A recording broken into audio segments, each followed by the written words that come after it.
Вітаем вас! І працягваем добрую традыцыю ў нядзелю падводзіць разам выніку культурнага тыдня. У студыі з вами Тацяна Жданова і Артём Пінчук. Самая цікавая падзея ў культурным жыцці краіны толькі на тэлеканале сапраўдных каштоўнасцей. Сёння ў праграме адкрыем нанова сусвет Юрыя Гагарына ў дзень 65-годдзя з дня першага палёта чалавека ў космас разам з пляменніцай касманаўта Натальяй Гагарынай. Разгледзім легендарную прагулку Марка Шагала з калекцыі рускага музея ў нацыянальным мастацкім. Пазнаёмімся з удзельнікамі міжнароднай тэатральнай акустычнай школы, што прайшла на базе рэспубліканскага тэатра беларускай драматургіі. Завітаем на канцэрт, прымеркаваны да 35-годдзя народнага ансамбля беларускай музыкі і песні «Ярыца». Павіншуем з юбілеем галоўнага дырыжора нацыянальнага прэзідэнцкага аркестра Рэспублікі Беларусь Віталя Кульбакова. Паслухаем музыку Італіі, Іспаніі і Кубы ў выкананні квінтэта «Серанада» ў Вялікім тэатры Беларусі. Узгадаем атмасферу, што панавала падчас 35-х міжнародных навуковых чытанняў памяці Лідзіі Мухарынскай. І гэта не ўсе тэмы выпуску. Заставайцеся з намі. І пачнем праграму з віншаванняў. Сёння праваслаўныя вернікі адзначаюць Вялікдзень, самае паважанае і радаснае свята царкоўнага календара. Яно сімвалізуе аднаўленне і адраджэнне свету і чалавека, перамогу жыцця над смерцю, добра і святла над цемрай і злом. Мы далучаемся да віншаванняў і жадаем міру і дабрабыту. Яшчэ адно свята, якое адзначаецца сёння – Сусветны дзень авіяцыі і касманаўтыкі. 65 гадоў таму Юрый Гагарин вымавіў легендарнае «Паехалі» і здзейсніў першы ў свеце арбітальны касмічны палёт. У межах святкавання ва ўсіх рэгіёнах нашай краіны ладзіцца серыя навуковых, адукацыйных, творчых і культурных мерапрыемстваў. Сярод іх выстава жывапісу Віктара Альшэўскага «Зямля. Касмічны каўчэг» у мастацкай галерэі Міхаіла Савіцкага. Касмічны каўчэг. Чаму? Таму што Зямля, яна з'яўляецца якраз тым караблём, які рухаецца па акружнасці наўкол Сонца.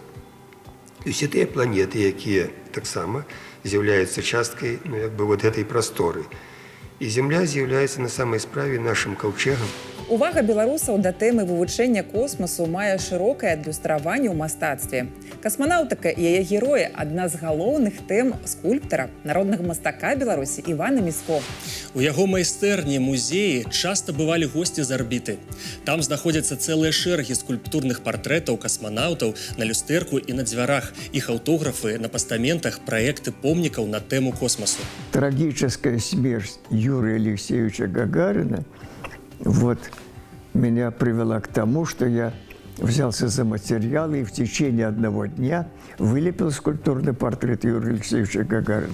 Жаданы гость майстэрні Івана Якімавіча, пляменніца Юрыя Гагарына. Як адбылося іх знаёмства, якое перарасло ў моцнае сяброўства, а таксама пра праекты, што ладзіць аб'яднаны мемарыяльны музей-запаведнік Юрыя Гагарына сумесна з культурнымі інстытуцыямі нашай краіны, даведалася наша калега Ганна Пантелеева. Наталья Борисовна, приветствуем вас. Мы с вами беседуем в том числе и благодаря вашей дружбе с народным художником Беларуси Иваном Якимовичем Миско. А как состоялось ваше знакомство с самым космическим скульптором? Знакомство состоялось очень давно, еще, наверное, в 1975 году, если я не ошибаюсь. Это был первый мой приезд в Минск. Мы приехали по приглашению наших друзей, и семья народного писателя Беларуси Николая Ивановича Чергенца познакомила нас с Иваном Якимовичем. А как оцениваете вклад Ивана Якимовича в космическую тему в искусстве? В первую очередь, наверное, очень важно близость к этой теме, внутренняя такая, духовная. И у Ивана Якимовича это есть. Когда я узнала, как он пришел в тему космоса, меня очень сильно это впечатлило. Это было связано с гибелью Юрия Алексеевича Гагарина. Иван Якимович Миско неоднократно приезжал на родину Юрия Алексеевича Гагарина. Он был знаком и с мамой его, Анной Тимофеевной, которая позировала ему, которая, приезжая сюда в Минск, посещала неоднократно мастерскую скульптора. Иван Якимович подарил на родину Юрия Алексеевича Гагарина в музей скульптурный портрет первого космонавта, и также скульптурный портрет его матери. Большим вкладом в сохранение памяти о первом космонавте стало сотрудничество Объединенного мемориального музея-заповедника Юрия Гагарина с Музеем истории города Минска. Как началась эта дружба и какие проекты являются ее результатом? Когда мы отмечали 90-летие со дня рождения первого космонавта, было решено сделать такую выставку. Выставка называлась «Диалог с космосом». В ней приняли участие сотрудники музея, Иван Якимович Миско. В этом году первому полету человека в космос исполняется 65 лет. А какие совместные проекты связаны с этой датой? Белорусский фонд мира совместно с Фондом мира Российской Федерации организовали такой конкурс детских рисунков. Одним из членов жюри этого конкурса является народный скульптор Беларуси Иван Якимович Миско. По окончании этого проекта у нас планируется отобрать 65 лучших работ, 65 лет первому полету, 65 лучших работ. И для этих ребят будет организована экскурсионная поездка по местам, которые связаны с Юрием Алексеевичем Гагариным и вообще как бы с космонавтикой. Это будет обязательно родина Юрия Алексеевича Гагарина, это будет мемориальный музей космонавтики в Москве, музей РКК «Энергия». Планируем посетить Центр управления полетами, конечно же, Звездный городок, ЦПК, Центр подготовки космонавтов. И, возможно, посетим также и место гибели Юрия Алексеевича Гагарина. Вот такая у нас планируется поездка. Ну и, конечно, еще есть и другие мероприятия с Домом Москвы, которые мы планируем. Продолжается проект с аэроклубом Минским, который стартовал год назад. Он называется «Космос. Моя история». Это международный культурно-просветительский проект, куда мы приглашаем для участия ученых, конструкторов, космонавтов и вообще тех, кто связан с космической отраслью. И простым языком о сложных вещах рассказываем нашей молодежи. Прэзідэнт краіны прызначыў на гэтым тыдні новых кіраўнікоў у Міністэрстве культуры і інфармацыі. Зараз кіраваць культурнымі пытаннямі будзе Марат Маркаў. Ён прыйшоў з пасады кіраўніка Міністэрства інфармацыі. А міністрам інфармацыі стаў Дмітрый Жук. Да гэтага часу ён займаў пасаду дырэктара, галоўнага рэдактара выдавецкага дома «Беларусь сегодня». Мы віншуем новых кіраўнікоў ведомстваў з прызначэннем і жадаем плёнай працы. Лепшыя ўзоры айчыннага, музычнага, кінематаграфічнага і прыкладнога мастацтва прадставілі на гэтым культурным тыдні ў Самарскай вобласці. Там прайшлі Дні культуры Рэспублікі Беларусь. Галоўнай падзеяй стаў яркі гала-канцэрт на сцэне Самарскай дзяржаўнай філармоніі. Гледачы пачулі выступленні вядучых беларускіх ансамбляў і артыстаў. У кінафішы прапанавалі прэм'ерныя стужкі нацыянальнай кінастудыі «Беларусьфільм», а на выставе «Беларускі народны касцюм» прадставілі унікальныя аўтэнтычныя ўборы другой паловы 19-га, пачатку 20-га стагоддзяў. Таксама прайшлі перамовы пра культурнае супрацоўніцтва паміж кіраўніцтвам профільных міністэрстваў. Легендарная прагулка Марка Шагала ў Нацыянальным мастацкім музеі Рэспублікі Беларусь. Галоўны твор ураджэнца Віцебска, аднаго з яскравых прадстаўнікоў мастацкага авангарда 20-га стагоддзя з калекцыі рускага музея, упершыню прыехаў на радзіму мастака. Прагулка – самая пазнавальная работа майстра. Яна ўяўляе сабой другую частку трыпціха, створанага ў 1917-м. На ёй сам Шагал і яго жонка Бела Розенфельд на фоне Віцебска.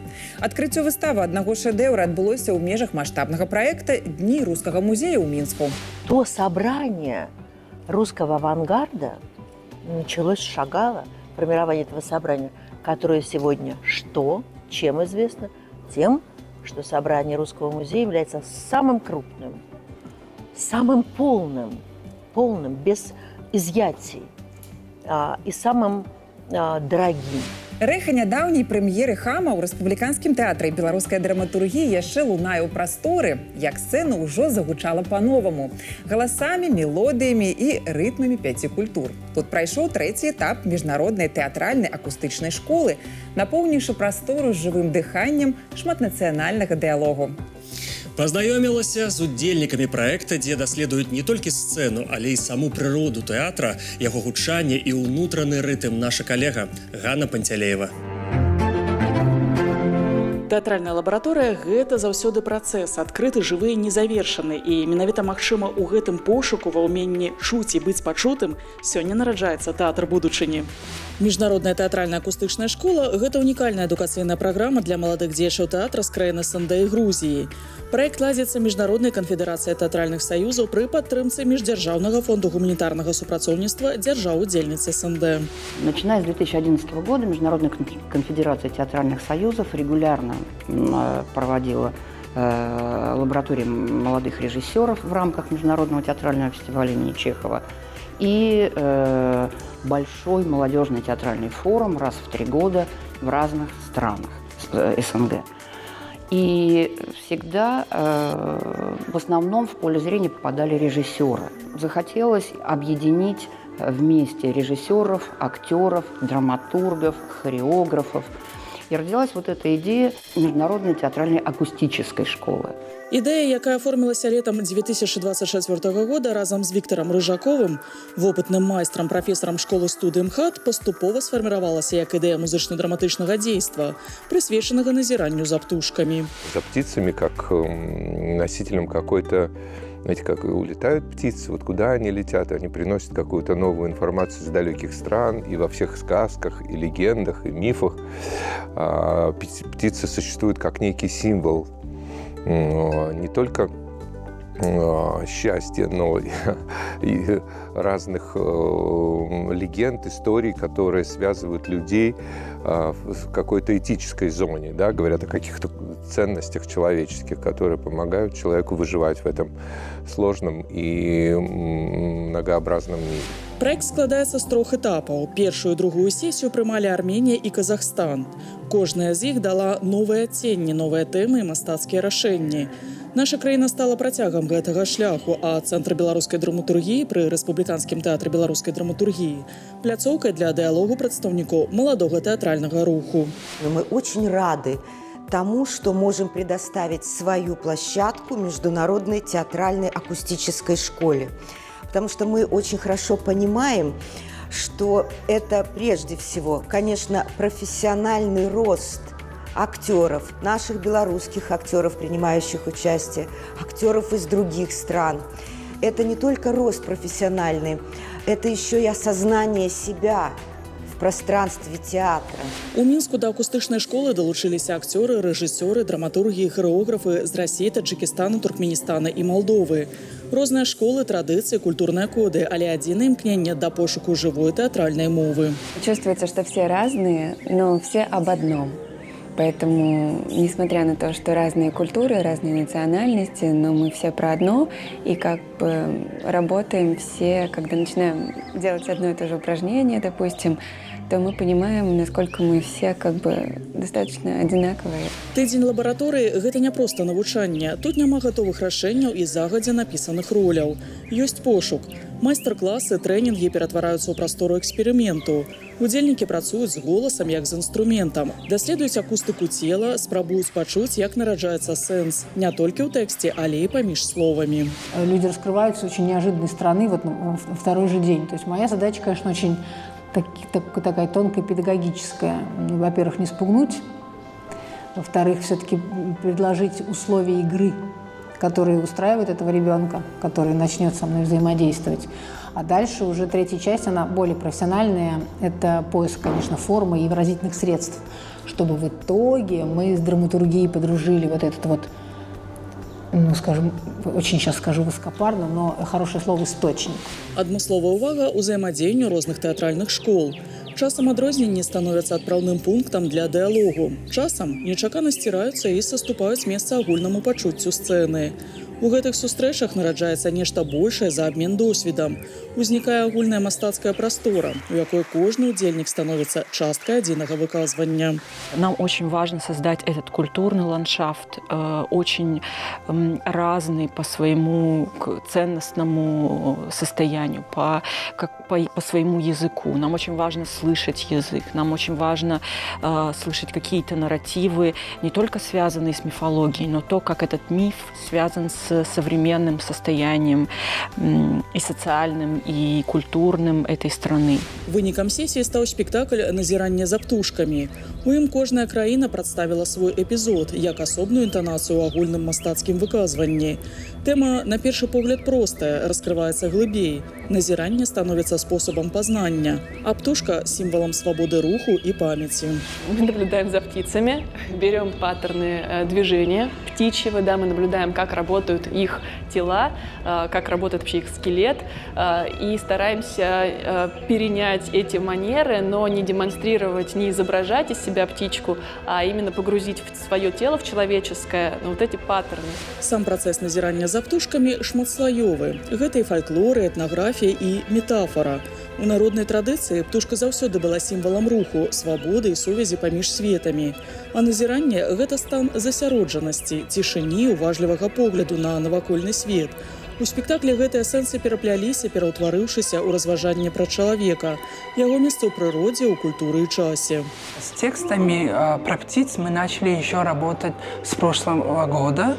И была такая задача, чтобы найти какую-нибудь птицу, которая для вашего народа считается значимым. И у нас в культуре, в персидско-таджикской литературе таких птиц очень много.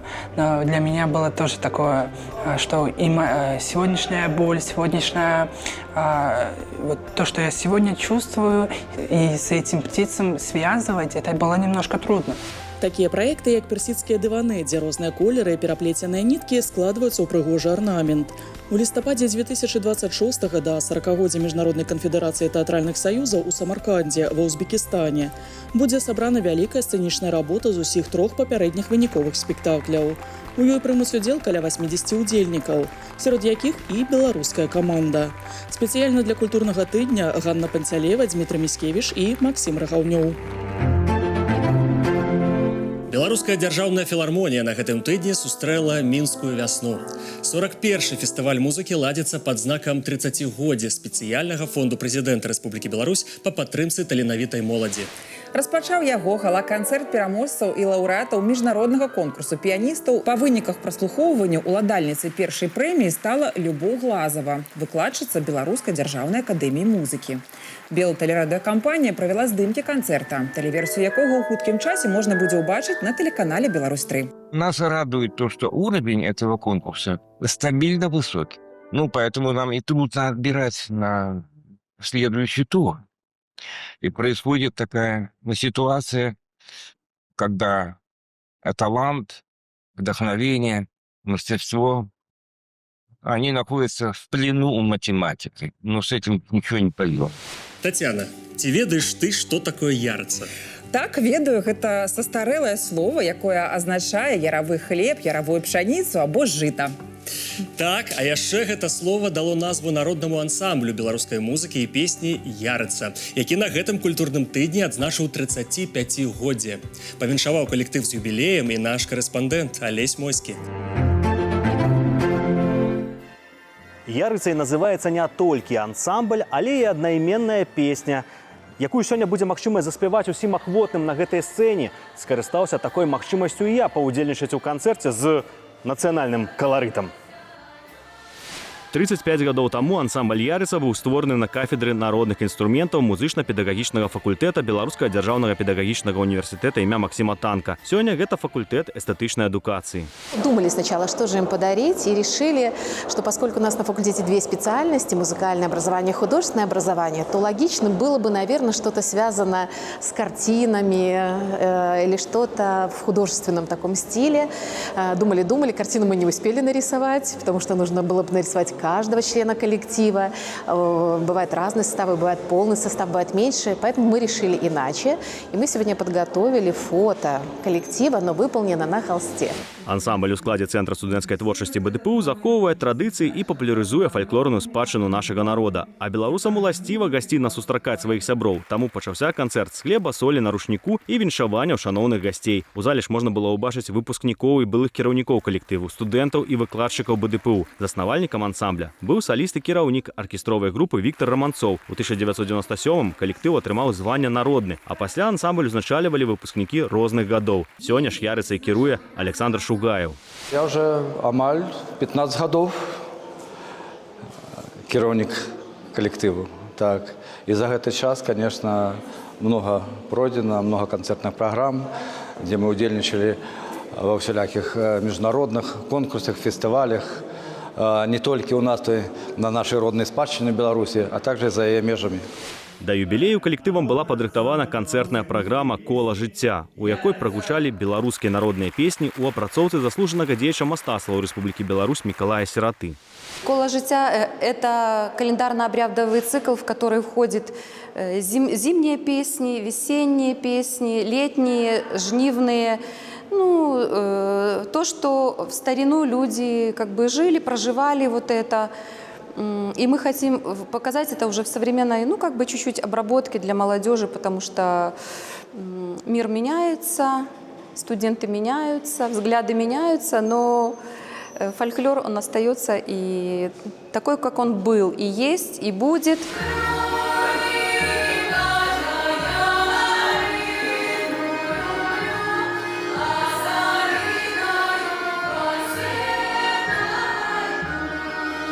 Калі вясенні перыяд адлюстравалі такія кампазіцыі, як жаночы карагод вярба, салавейка і вясна-вясна наставала, капэльныя «А ў кусце і вясна-вясна ды вясёлка», то зіма асацыюецца з песнямі калядоўшчыкаў і ваджэннем казы дзедам-гаспадаром. Наша праграма пачынаецца з зімовага блоку. Песень калядных, з якімі ходзяць калядоўшчыкі і спяваць іх. Такія, напрыклад, «Го-го-го, каза», «Мяцеліца».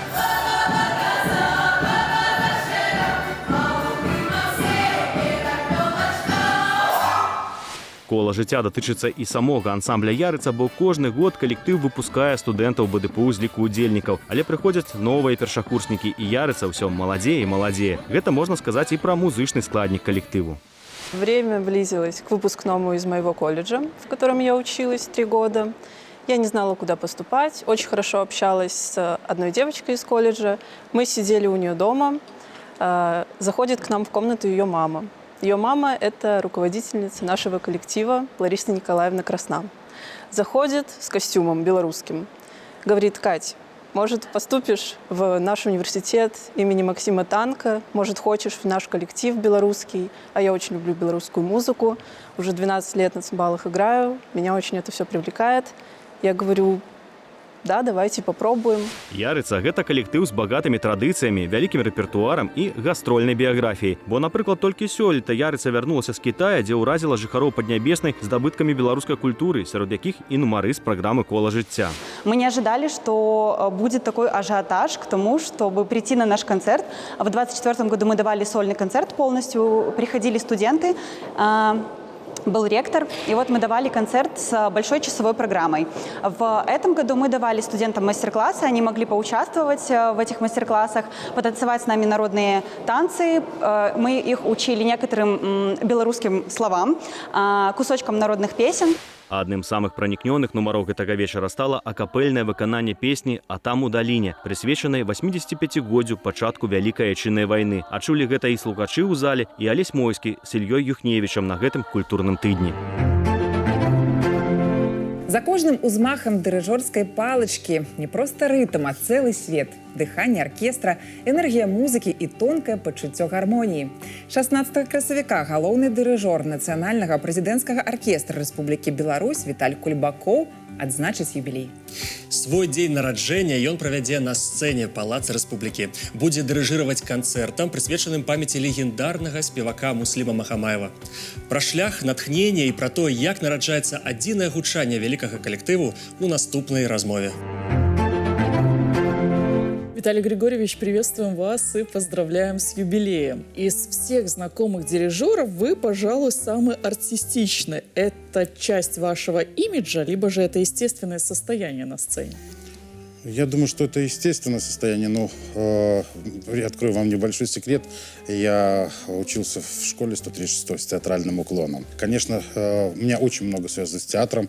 Я проработал некоторое время, около 5 лет, в сценическом оркестре оперного театра. И очень люблю театр, хожу в театр. И на счету, наверное, уже с разными театрами у оркестра я считал около 14 спектаклей. Это поставленные спектакли и музыка, записанная к спектаклям. А как считаете, дирижер должен иметь свой сценический образ, манеру дирижировать и держаться на сцене? Я думаю, что у каждого дирижера есть индивидуальный сценический образ, потому что копировать, допустим, коллегу, можно какой-то прием, обычно так рекомендуют, когда вот учится какой-то прием, какое-то движение, скопировать у коллеги, но не все приемы, какие-то движения приживаются. Могут подойти тебе. Да, лично, да, тебе. У каждого дирижера индивидуальность. Это один человек, который управляет оркестром.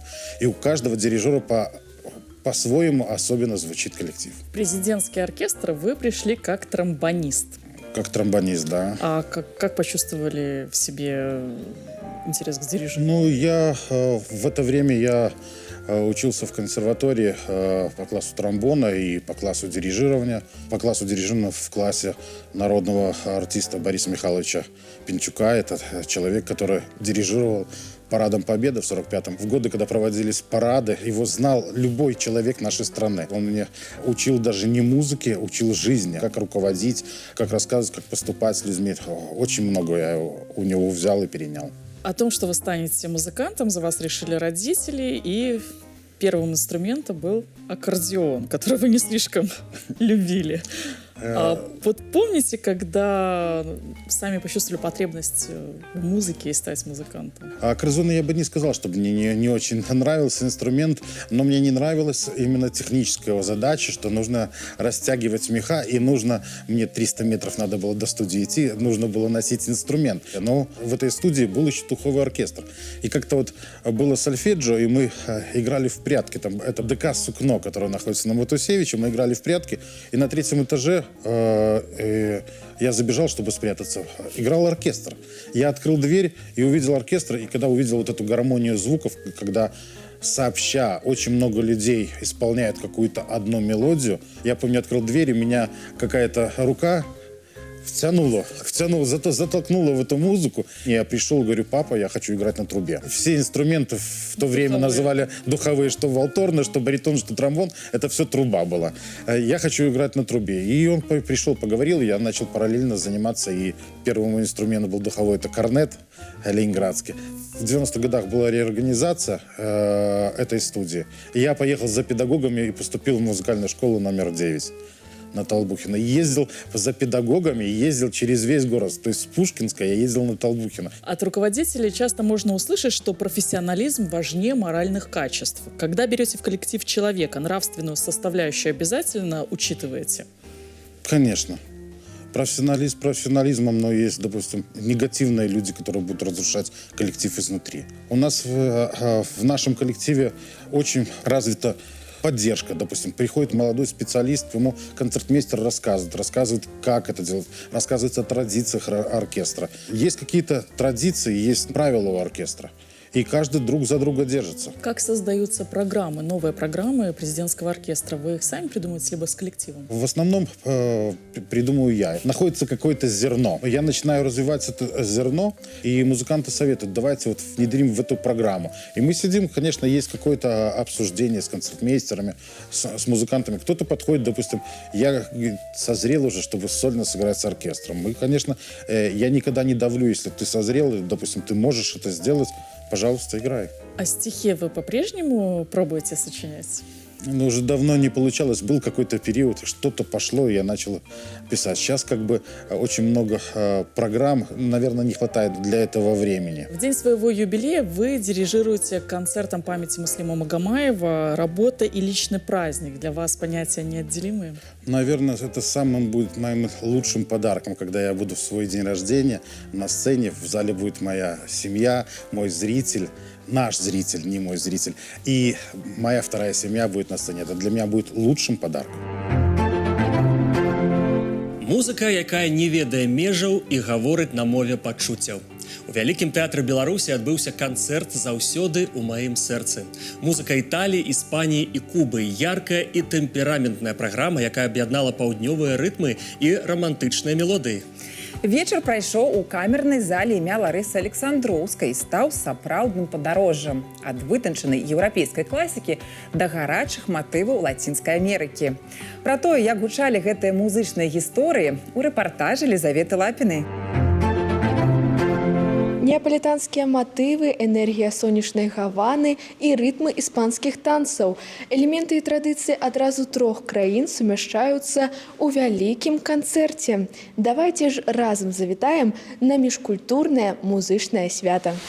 2 скрипки, альт, виолончель и контрабас, струны квинтет «Серанада», мастацкім кіраўніком і салісткай якога выступае Тацяна Тратяк, сёлета азначае юбілей. За 20гадовы перыяд дзейнасці калектыў актыўна выступаў на буйнейшых канцэртных пляцоўках Беларусі з арыгінальнымі праграмамі. Яны ўключаюць песні з кінафільмаў савецкіх часоў, класічныя кампазіцыі опернага рэпертуару і музыку іншых народаў свету. Гэтым адметны праект «Вечары серанады», які з 2016 года праводзіцца ў камернай зале імя Ларысы Александроўскай.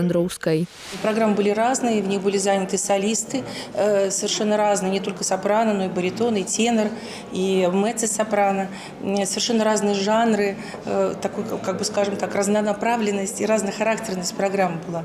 И поэтому, естественно, родилось название, потому что все люди, которые приходят на концерт, они, собственно говоря, присутствуют на вечере серенады. У цикл «Вечары серанады» увайшлі канцэрты, прысвечаныя любові да роднага краю і да лепшых традыцый сусветнай музыкі. Так, адной з найбольш запатрабаваных стала праграма «Заўсёды ў маім сэрцы», музыка Італіі, Іспаніі і Кубы, назву якой дала знакамітая песня кубінскага кампазітара 20-го стагоддзя. «Ты всегда в моем сердце» Эрнеста Ликуона, кубинского композитора. На самом деле мелодия очень известная, и ее многие знают. И на английском языке был такой фильм «Always in my heart», «Всегда в моем сердце», или «Siempre en mi corazón», это если мы говорим на испанском языке. Но по-русски «Это всегда в моем сердце». Мне хотелось бы, чтобы вот это название передало атмосферу, чтобы вот это состояние радости, счастья, наполненности весельем и солнцем, которое мы всегда так ждем, особенно весной, и неважно даже осенью, чтобы навсегда осталось в сердце. Канцэрт вылучаецца арыгінальнымі аранжыроўкамі, створанымі самой Тацянай Тратяк спецыяльна для струннага квінтэта і спалучэннем розных галасоў – барытона, баса і тэнара. Таксама сёлетняя праграма ўключыла новыя кампазіцыі. Это связано, наверное, с какой-то такой среднеземноморской такой целостной культурой, когда тепло, все хорошо, оливки растут, почему бы не написать красивые песни? Вот, ведь они же очень долгий путь прошли, и то, что вот мы сейчас, вот, допустим, неаполитанскими песнями называем, тогда это были такие обычные песенки, которые потом переросли в городские песни, а сейчас тоже классика. У межах канцэрта прагучаў шэраг неаполитанскіх песень. Увогуле такі жанр набыў вядомасць у Італіі 19-го стагоддзя. Гэта музыка, што аб'ядноўвае экспрэсіўнасць і плаўнасць, шчырасць вулічных напеваў, побытавых сюжэтаў і высокай тэхнікі італьянскага бельканта. Рассвет Лянковала и Пассиона. Очень такие 2 неаполитанские вещи, непростые, где очень много агогики, подвижек в темпе и в динамике. То есть все это наши музыканты делают синхронно с нами и так, как мы чувствуем. Акрамя неаполитанскіх песень, важнае месца ў праграме займаюць кубінскія матывы і жанр сарсуэл, які з'явіўся ў Іспаніі ў 17 стагоддзі. Сваю назву ён атрымаў ад каралеўскай рэзідэнцыі Паласія де ла Сарсуэла пад Мадрыдам. Там высокапастаўленыя госці маглі пабачыць цэлыя тэатралізаваныя прадстаўленні.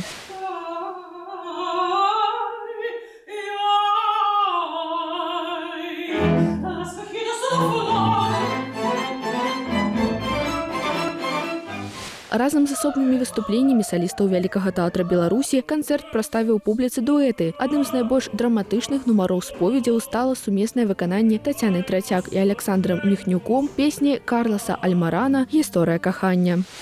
Это песня о любви, о какой-то, знаете, когда 2 человека одновременно и любят друг друга, и не могут вместе находиться. Это вот какая-то палка, как сказать, о 2 концах, когда все, вроде как желание есть, но оно никак не может сойтись. Вот, это, в чем-то она печальная, но очень красивая.